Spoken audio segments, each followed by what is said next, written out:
સુરતના વેડ રોડ પર આવેલી જ્ઞાનગંગા વિદ્યાલયમાં રાષ્ટ્રીય વિજ્ઞાન દિવસની ઉજવણીના ભાગરૂપે વિજ્ઞાન પ્રદર્શનનું આયોજન કરાયું હતું।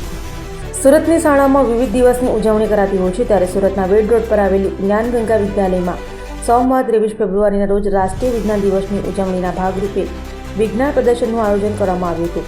આ પ્રદર્શનમાં શાળાના ધોરણ 6 થી 9ના વિદ્યાર્થીઓએ વિજ્ઞાનના વિવિધ મુદ્દાઓ આધારિત 150થી પણ વધુ સાયન્સ પ્રોજેક્ટ બનાવ્યા હતા।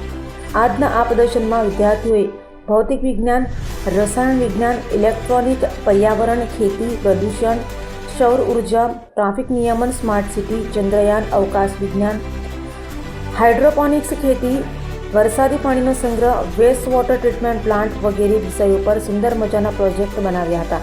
તો આ પ્રદર્શનમાં શાળાના ત્રણેય માધ્યમના વિદ્યાર્થીઓ અને વાલીઓ હાજરીને ખૂબ જ રસપૂર્વક પ્રોજેક્ટ નિહાળ્યા હતા અને પ્રદર્શનમાં ભાગ લેનાર દરેક વિદ્યાર્થીઓને પ્રોત્સાહિત કર્યા હતા। આ પ્રદર્શન માટે શાળાના વિજ્ઞાન શિક્ષક દ્વારા તમામ વિદ્યાર્થીઓને માર્ગદર્શન પૂરું પાડવામાં આવ્યું હતું, તેમજ શાળાના ટ્રસ્ટી અને આચાર્યોએ પણ પ્રદર્શનમાં ભાગ લેનાર દરેક વિદ્યાર્થીઓને પ્રેરક બળ પૂરું પાડ્યું હતું। નમસ્કાર, જ્ઞાનગંગા વિદ્યાલય આચાર્ય કીર્તિબેન નાયક। આજરોજ જ્ઞાનગંગા વિદ્યાલયમાં રાષ્ટ્રીય વિજ્ઞાન દિવસની ઉજવણીના ભાગરૂપે વિજ્ઞાન પ્રદર્શનનું આયોજન કરવામાં આવ્યું હતું। શાળાની અંદર ધોરણ 6 થી 9ના વિદ્યાર્થીઓ, ગુજરાતી માધ્યમ, અંગ્રેજી માધ્યમ તથા હિન્દી માધ્યમના વિદ્યાર્થીઓએ વિજ્ઞાનના વિવિધ મુદ્દાઓ આધારિત 150થી વધુ પ્રોજેક્ટો રજૂ કર્યા હતા। આજના આ પ્રદર્શનમાં વિદ્યાર્થીઓએ ભૌતિક વિજ્ઞાન, રસાયણ વિજ્ઞાન, ઇલેક્ટ્રોનિક, પર્યાવરણ, પ્રદૂષણ, વેસ્ટ વોટર હાર્વેસ્ટિંગ જેવા વિવિધ વિષયો પર, દૈનિક જીવન પર આધારિત વિષયો પર ખૂબ સુંદર એવા મજાના પ્રોજેક્ટ રજૂ કર્યા હતા।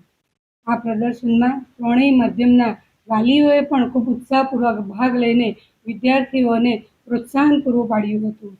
વળી આ પ્રદર્શનની અંદર શાળાના શિક્ષક શરદભાઈ થીકડેએ સૌને માર્ગદર્શન આપીને ખૂબ સુંદર એવા પ્રોજેક્ટો રજૂ કરાવ્યા હતા। શાળાના મુખ્ય હેતુ વિજ્ઞાન પ્રદર્શન માટે તે બાળકો વૈજ્ઞાનિક વિચારધારા ખીલવે અને એમનામાં આત્મવિશ્વાસમાં વધારો થાય, એ જ મુખ્ય હેતુ શાળાનો રહ્યો હતો। શાળાના ટ્રસ્ટી શ્રી નવનીત સરે અને શિક્ષકોએ તમામ ભાગ લેનાર વિદ્યાર્થીઓને ખૂબ ખૂબ અભિનંદન પાઠવ્યા હતા।